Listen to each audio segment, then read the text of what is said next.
주신 하나님 말씀은 사도행전 11장 26절입니다.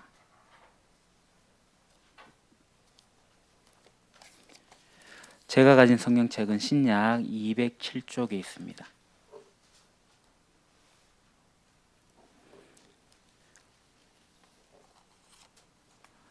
사도행전 제11장 26절 한 절의 말씀입니다. 성경책이 없으신 분은 앞에 화면을 보셔도 되겠습니다.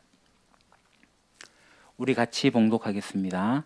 만남에 안디옥에 데리고 와서 둘이 교회에 1년간 모여 있어 큰 무리를 가르쳤고 제자들이 안디옥에서 비로소 그리스도인이라 일컬음을 받게 되었더라. 아멘. 여러분, 초대교회로 돌아가자라는 슬로건을 많이 들어보셨으리라고 생각합니다. 그래서 그 초대교회가 어디냐 하면 예루살렘에 있는 교회, 그러니까 예루살렘 교회로 돌아가자라는 이야기도 많이 들어보셨을 거라고 생각해요. 그러나 예루살렘 교회로 돌아가면 안 됩니다. 예루살렘 교회는 불안정했고 여러 가지 문제가 많았던 교회였습니다. 이 불완전했던 예루살렘 교회가 하나님의 뜻을 따르지 않고 계속 자기들끼리만 모여 있었어요. 그래서 하나님께서 이렇게 흩으셨습니다. 스데반이라는 집사님이 순교하면서 예루살렘 교회는 다 흩어집니다.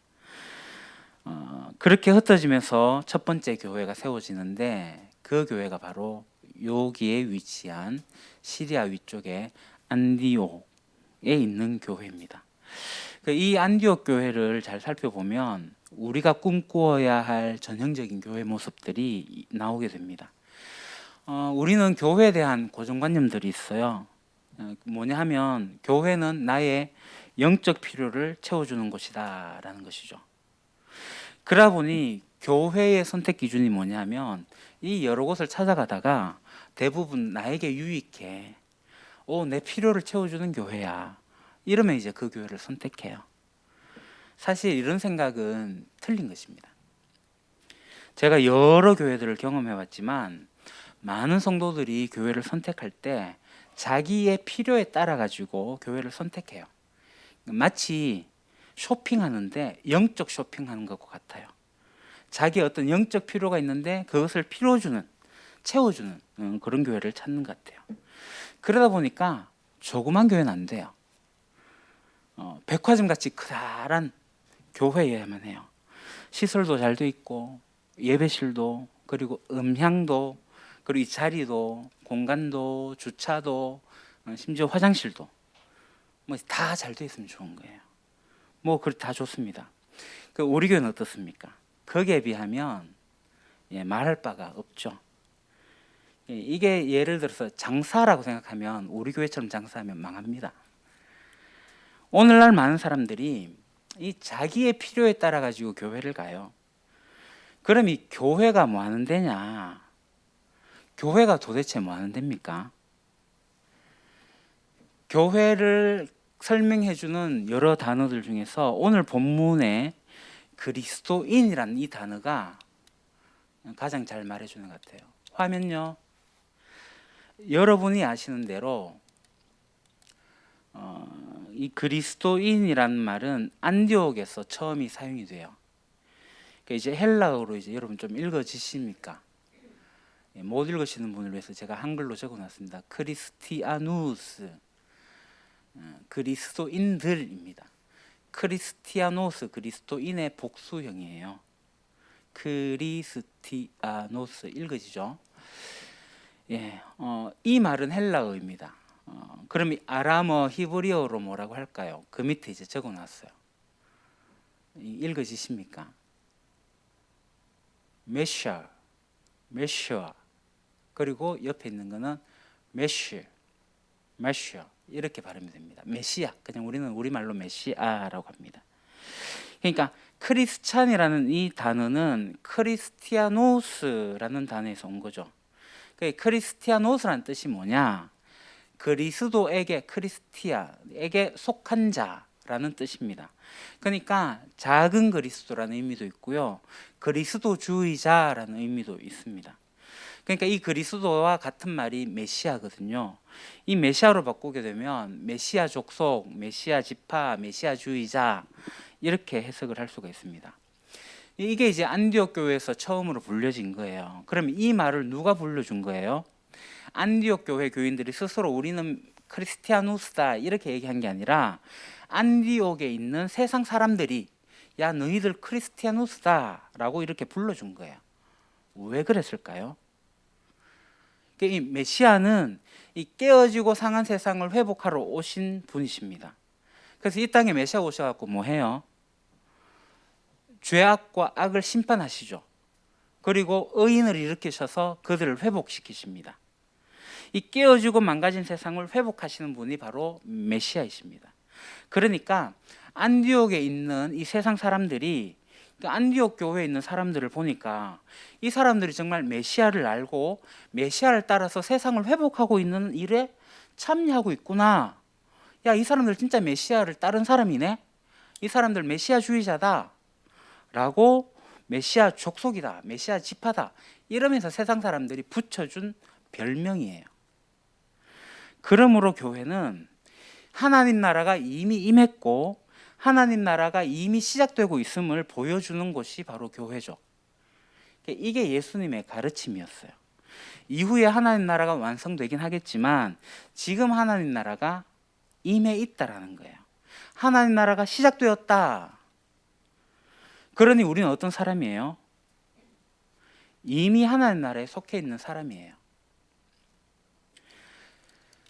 하면요. 그러나 크리스찬이 어떤 사람이냐면 주일에 교회 다니고 주기도문 외우고 또 뭐 세례식에 참여하고 봉사도 하고 헌금도 하고 그래가지고 크리스찬이 되는 게 아니라 메시아 예수님으로 인해 가지고 하나님 나라에 내가 이미 들어왔구나 이것을 고백하는 사람이에요. 내가 지금 하나님 나라 백성이구나.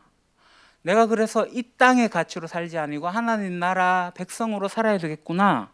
이걸 깨달은 사람이 크리스찬이에요. 오늘날 기독교인이라고 하면 매우 부정적으로 사용됩니다. 그러나 원래 의미는 세상을 바꾸는 사람이 그리스도인입니다. 세상을 뒤집어 버리는 사람이 그리스도인입니다. 사도행전을 보게 되면 데살로니카에 이제 그리스도인 몇몇이 들어가게 됐어요. 그때 데살로니카 사람들이 뭐라고 하는지 아세요? 천하에 어지럽게 하던 사람들이 여기에도 이름에. 이게 무슨 뜻이냐면 그리스도인들은 메시아가 오셔가지고 새로운 시대가 시작되었다는 것을 알고 그래서 이 세상의 논리대로 살아가는 게 아니라 이 세상의 가치대로 살아가는 것이 아니라 이미 임한 하나님 나라의 방법으로 살아가기로 결정한 사람이 크리스찬이에요. 왜요? 이 세상은 끝난다는 걸 아니까. 이 세상이 영원하지 않다는 것을 아니까. 그러니까 기독교는 단순한 종교가 아닙니다. 우리가 사는 이 세상의 특징이 뭐예요? 하나님이 없는 거예요. 하나님이 계시지만 하나님이 없는 것처럼 하나님을 몰아내고 자기가 주인 되어 살아가는 세상이에요. 하나님을 인정하지 않나요? 자기가 중심이 되고 그것이 된 게 특징이에요. 그래서 하나님이 마지막에 어떻게 하신다고요? 그거 다 태워버린다고요. 불바다로 만드신다는 게 아니라 자기를 영광스럽게 하는 모든 것을 다 태워버린다고 하신다는 거예요. 그럼 뭐가 남을까요? 하나님 영광만 남아요. 그래서 선지자들이 이렇게 고백합니다. 마지막 날에 여호와를 아는 지식이 물이 바다를 덮은 같이 많아진다고 고백을 해요. 이게 시적 표현입니다만 그렇습니다. 마지막 날에는 하나님의 영광만이 나타날 거예요. 여러분 지금 하나님 보이세요?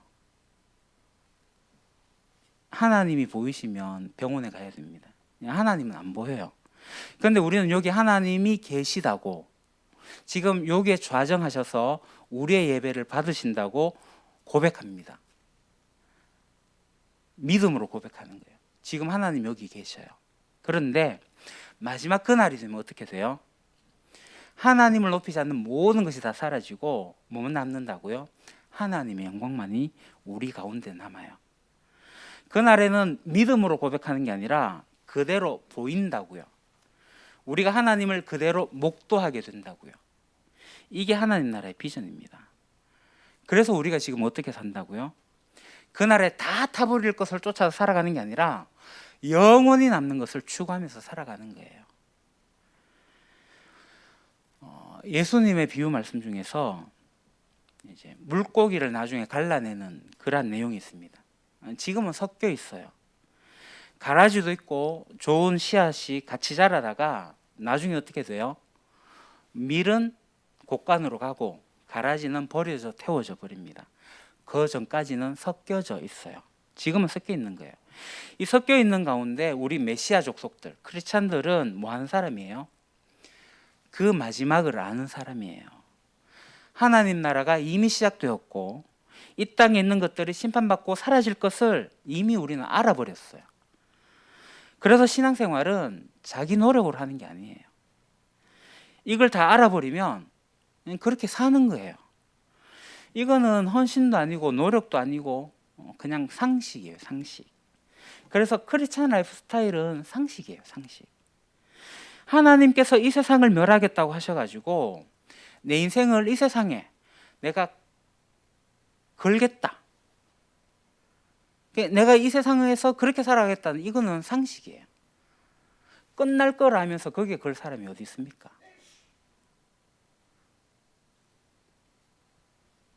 영원한 데다 걸어야죠. 이건 상식이에요. 그러니까 끝날 걸 알면서 내가 걸겠다, 그거는 모험이고 도전이죠. 그러니까 우리가 메시아가 하신 일들을 발견하니까 메시아 족속이 된 거예요. 그러니까 메시아 족속이 되었으니까, 그러니까 우리가 이제 사회 운동도 하자, 사회를 변혁시키자, 세상을 변혁시키자, 뭐 이렇게까지 할 필요는 없습니다. 그러니까 지금 하나님이 이루신 놀라운 일들 우리가 발견을 했잖아요. 발견하면 그 속에서 그냥 살아가면 돼요. 여러분 가운데 아직도 하나님 나라를 발견하지 못한 분이 계시다면 책도 좀 보시고 제 과거 설교도 좀 들으시고 주변에 진짜 그리스도인에게 찾아가서 물어보십시오. 하나님 나라에 대해서 배우셔야 됩니다. 그런데 한국 교회에서 이 하나님 나라를 안 가르쳐요. 잘 안 가르칩니다. 아니, 때로는 잘못 가르칩니다. 하나님 나라는 죽으면 가는 데라고 가르쳐요. 물론 죽으면 가긴 가요. 근데 그거는 반쪽만 가르치는 거예요. 죽으면 완전한 하나님 나라에 가긴 가겠지만 지금 살아서 지금 이만 하나님 나라에 들어가서 지금 하나님 나라를 살아가는 거, 이게 기독교예요. 그러니까 기독교의 혁명을 우리는 피할 수가 없어요. 변혁을 피할 수가 없어요. 이 세상의 가치대로 살아가지 않고 하나님 나라의 가치를 가지고 살아가니까.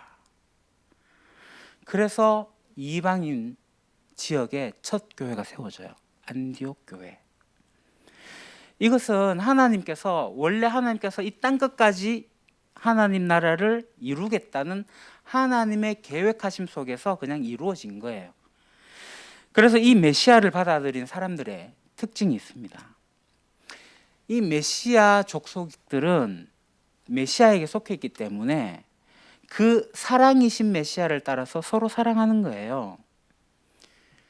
여러분, 사실 우리 보면 약간 미친 것 같지 않나요? 주변에 보십시오. 제정신 같아 보이세요? 일요일 아침에 오늘 같은 이날 늦잠 자야 되지 않나요? 오늘 같은 이날 등산 가야 되지 않나요? 일주일 하루 노는데, 요즘은 뭐 이틀 쉬긴 합니다만은 그날에 이렇게 모여가 이렇게 앉아 있다니요. 왜 그래요? 우리는 딴 세상을 봤으니까. 우리끼리 모이는 이유는 그것을 보지 못한 사람들이 있는데 우리는 그것을 본 사람들이기 때문에 우리끼리 모여가지고 서로 격려하는 거예요. 사람들은 하나님 나라가 임했다는 사실을 못 봐요. 그러나 우리는 그것을 봤어요. 우리는 그것을 믿어요. 그래서 우리가 지금 이 세상에 살지만 이 세상 사람들과 똑같이 살 수가 없는 거예요. 그래서 우리는 세상 사람들처럼 사람들 속이며 살지 않을 거야. 거기에 내 인생 투자하지 않을 거야. 이렇게 결심한 사람들이에요. 이건 그냥 상식이에요. 그래서 우리끼리 모이는 거예요. 그럼 우리끼리 모이면 무슨 일이 벌어질까요? 처음에는 좋아요. 동질감이 느껴지니까. 세상으로부터 부름을 받았다고 생각되니까. 근데 시간이 지나고 나면 어떻게 돼요? 우리들의 본 얼굴을 보게 됩니다. 여전히 이기적이고, 여전히 자기중심적으로 말을 하고, 여전히 남 탓하고, 배려하지 않고, 존중하지 않고. 그렇지만 하나님 나라에 속한 사람들은 그러한 상황 가운데서도 서로 사랑하는 거예요. 메시아 족속의 첫 번째 특징입니다. 서로 사랑하는 거. 그래서 예수님도 계명을 딱 하나 주셨잖아요. 여러 개 안 주셨어요. 딱 하나 주셨어요. 요한복음에 서로 사랑해라. 내가 너희를 서로 사랑한 같이 너희도 서로 사랑해라. 이것을 메시아의 법이라고 표현합니다. 갈라디아서에 보게 되면 그리스도의 법을 성취하라. 단 하나의 그리스도의 법은 뭐예요? 서로 사랑하는 거예요. 근데 이게 사랑하는 게 쉬워요? 쉽지 않아요. 왜 그럴까요? 이 세상에 속한 자기의 버릇이 여전히 남아있기 때문이죠. 이 세상은 뭐라고 얘기해요? 너 중심으로 살아라. 너의 이익을 위해서 살아라. 네가 하고 싶은 대로 살아라. 네가 느끼는 대로 살아라. 이 세상이 끊임없이 우리에게 주는 메시지예요. 너 힘 있잖아. 너 힘 사용해. 근데 하나님은 뭐라고 하세요? 너 주인 아니야. 하나님이 주인이셔. 주님의 뜻대로 살아라. 이렇게 가르칩니다. 그런데 우리는 세상에 너무 오랫동안 속해져 살았어요. 그 세상의 가르침에 세뇌돼서 살았어요. 그러니까 우리 몸 자체가 아주 거기에 익숙해져 버렸어요. 철저하게 자기 중심으로 살려고 해요. 왜 공동체가 이루어지지 않을까요? 내 마음에 안 드니까. 내가 하는 방식과 다르니까. 난 그걸 원하지 않는데. 그러니까 공동체가 안 돼요. 자기 중심적이니까. 그러니까 크리스찬 부부도 깨어져요. 거의 같은 문제예요. 내가 싫어. 나 그거 하기 싫어. 당신 왜 그렇게 해? 왜 나한테 그걸 강요해? 크리스찬 부부 공동체도 부부에게 주님이 원하시는 것을 집중하지 않으면 그 두 사람도 공동체를 형성할 수가 없어요. 부부간에도 요즘에 보게 되면 돈 많이 버는 사람이 힘을 갖게 되더라고요. 과거에는 남자가 힘을 가졌지만 요즘은 또 그렇지만 않아요. 수익이 많은 쪽이 힘을 가지게 돼요. 이게 파워예요, 파워. 힘에 의해 갖고 조절되는 집단이 부부 집단이에요. 오늘날 사회를 보면. 그런데 크리스찬의 가정 공동체는 남편이 주인이 아니라 아내가 주인이 아니라 하나님이 주인이시다. 우리 부부 사이의 주인 하나님이시니 하나님 뜻을 따라서 사랑하자. 내 이익 내려놓게. 내 생각 내려놓게. 내가 가지고 있는 모든 건 내려놓게. 하나님께 맞출게. 사랑할게. 왜요? 하나님 때문에요. 하나님 때문에 그게 가능한 것이 크리스찬입니다. 제가 결혼할 때 주변에서 들은 조언이 있어요. 주도권을 잡아야 된다. 초반에 기선제압을 해야 된다. 그러다 보니까 저는 제 중심으로 살았어요. 제 맘대로 했어요. 그런 상황에서도 그걸 용납해준 아내가 그저 감사할 따름이죠. 여러분 왜 화내세요? 여러분이 화날 때가 언제예요? 아내에게 왜 화를 내세요? 남편에게 왜 화내세요? 자녀에게 왜 화를 내십니까? 심지어 부모에게 왜 화내십니까? 내 기준에 도달하지 않으니까, 내 생각대로 하지 않으니까 화가 나는 거예요. 우리가 메시아 공동체로서 배워야 할 게 뭐냐면 내가 주인이 되어서 내가 멋대로 하고 싶은 욕망, 내 방식대로 하는 이 자기중심적인 사고, 그 삶의 방식을 깨트리는 거예요. 그래서 하나님 뜻하시는 게 뭔지 하나님의 다스림을 받으면서 살아가는 것, 그것을 배우고 익히는 거예요. 그래야지 달라져요. 경제적으로 어려운 사람을 도와주고 삶의 위기에 처한 사람들을 품어주고 그런 일들이 이제 벌어지는 거죠. 그래서 그리스도인 공동체, 메시아 족속이 해야 될 가장 큰 특징, 서로 사랑하는 겁니다. 우리 유림교회는 제가 계속 강조하는 거지만 우리가 서로 사랑해야 돼요. 왜요? 우리는 이미 딴 세상을 본 사람이잖아요. 하나님의 다스림 밑에 있는 사람이니까. 그래서 우리는 서로 돌봐줘야 돼요. 이건 그냥 주일에 안부 인사 나누고 어깨 토닥토닥하는 수준을 넘어서서 평상시에 잘 보살펴 주라는 거예요. 그 사람이 경제적으로 어떤지, 그 사람이 관계적으로 어떤지, 그 사람의 정서는 지금 어떠한지 좀 살펴보라는 거예요. 그 사람의 부모님과 관계가 어떠한지, 자녀와의 관계는 어떠한지 좀 살펴보라는 거예요. 그런 거 하면서 서로 사랑하라는 거예요. 이게 첫 번째입니다. 그래서 예수님께서 요한복음에 이렇게 말씀하세요. 아버지여, 아버지께서 내 안에, 내가 아버지 안에 있는 것 같이 그들도 다 하나가 되어 우리 안에 있게 하사 세상으로 아버지께서 나를 보내신 것을 믿게 하옵소서. 우리가 하나가 되잖아요. 예수님과 하나가 되잖아요. 그럼 세상 사람들이 알게 되는 거예요. 주변 사람들이 놀라게 돼요. 우리가 사랑하게 되면.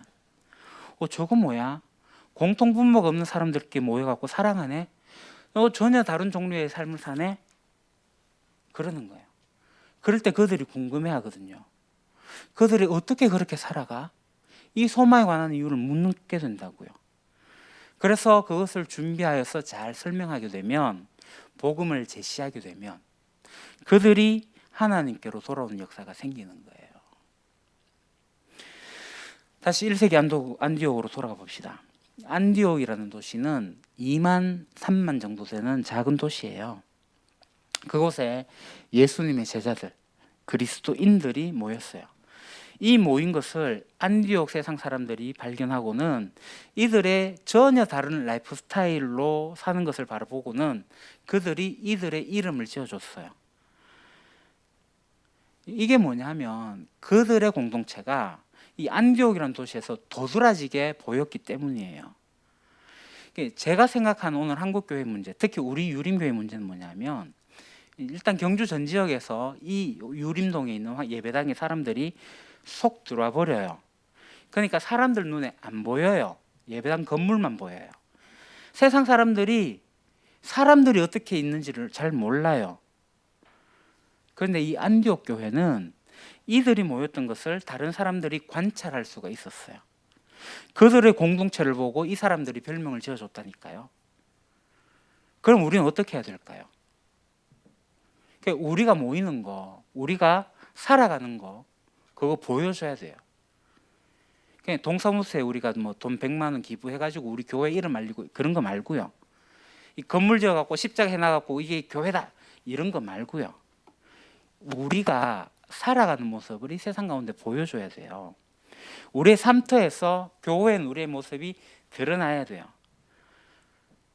그래서 이러한 일들을 하기 위해서 우리가 구역을 하게 되는 겁니다. 그러면서 이제 교회 공동체가 진짜 모여지는 거예요. 저는 이 구역을 통해서 이 구역이 진짜 교회가 되기를, 그래서 가정교회가 되기를 바라요. 나 그거 싫어요. 그냥 난 교회에 마음 편안히 다니면 좋겠어요. 이런 분들은 굳이 구역에 안 들어오셔도 되고 가정교회 나중에 할 건데 안 하셔도 됩니다. 그냥 교회 다니시면 돼요. 이 가정교회는 마음의 평안을 위해서 다니는 데가 아닙니다. 가정교회는 어떨 때 마음이 평안하지 않아요. 사랑하는 거 힘들거든요. 목회자 공동체로 우리가 모였는데요. 부부싸움 태판 일어났어요.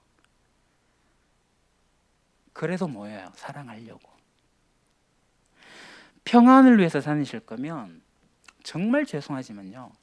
차라리 절로 가시는 게 낫지 않을까요? 당신의 마음의 평안을 위해서 성당 가는 걸 추천해 드립니다. 절이 오히려 더 평안합니다. 지 혼자 가갖고 그냥 조용하게 평안히 있다고 하면 되거든요. 여러분 다시 말씀드리지만 이 그리스도인 공동체는 내 마음의 평안을 위해 다니는 공동체가 아닙니다. 하나님 나라가 이미 임했기 때문에 그 메시아를 믿고, 그래서 우리가 서로 사랑하고 우리 주변에 있는 사람들이 메시아 때문에 이 공동체에 들어올 수 있는 길을 열어주고 그것을 알려주고 또 우리끼리 이 세상과 다른 종류의 삶을 살아가면서 주변 사람들이 이 사람 도대체 뭐야? 도대체 이렇게 사랑하며 살아갈 수가 있나? 이 사람이 진짜 그리스도인이구나. 진짜 예수쟁이구나. 이 사람들이 메시아 족속이구나. 라고 평가가 되어지기를, 그렇게 불려지기를, 그렇게 도드라지게 우리 교회가 드러날 수 있기를, 그렇기 때문에 모여있는 사람들이 바로 우리 유림교회입니다. 저는 우리 유림교회가 이제 몇 년이 지나면서 이제 지역별로 모여 살기 또는 함께 살기 같은 것도 할 수 있을 거라고 저는 생각을 해요. 그게 언제가 가능할지는 모르겠지만, 그러니까 이 유림에 모이는 게 아니라 자기가 사는 삶터, 일터에 침투해 들어가 가지고 그렇게 그리스도인으로서의 삶에 사는 모습들을 보여주는 거. 그래서 그 사람들에게 하나님 나라로 들어올 수 있는 길을 열어주는 거. 이것이 우리 유림교회의 비전입니다. 아니, 하나님의 비전이고 하나님의 계획하심입니다. 그게 진짜예요. 그게 이제 우리가 본 안디옥 교회의 모습입니다. 여기 모여가지고 우리끼리 크게 모이고 밖에 사람들이 아무도 모르고 그러는 거 아니에요. 우리가 사는 모습이 밖에 사람들을 찾는 이들에게 관찰되어지고, 그래서 우리에게 그들이 진짜 예수쟁이네, 메시아 족속이네, 크리스찬이네, 진짜 기독교인이네 라고 칭해 줄 수 있을 그때 교회가 교회 되는 거죠. 마무리하겠습니다. 안디옥 교회는 더 할 이야기가 많지만 이 정도로 할게요. 사람들은 자기밖에 못 봐요.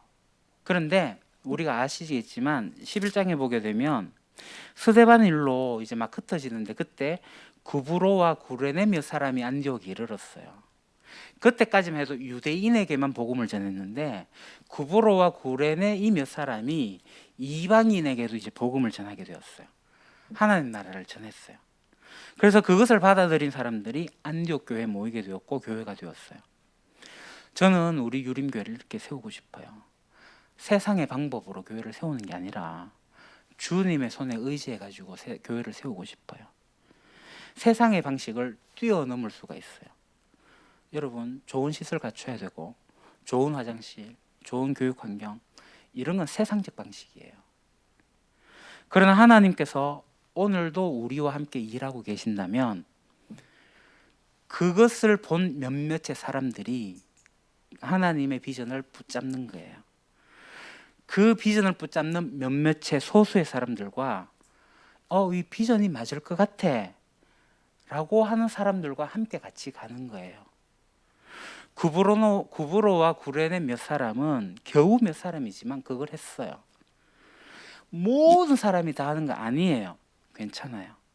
아마도 이것이 성경이 이야기하는 게 맞는 것 같아.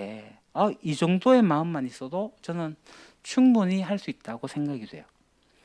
이런 일이 일어나면 하나님 세상을 이렇게 이끌어 가시는데 그 흐름에 들어가기만 하면 그 사람의 삶은 평범하지 않는 독특한 삶을 살게 될 거예요.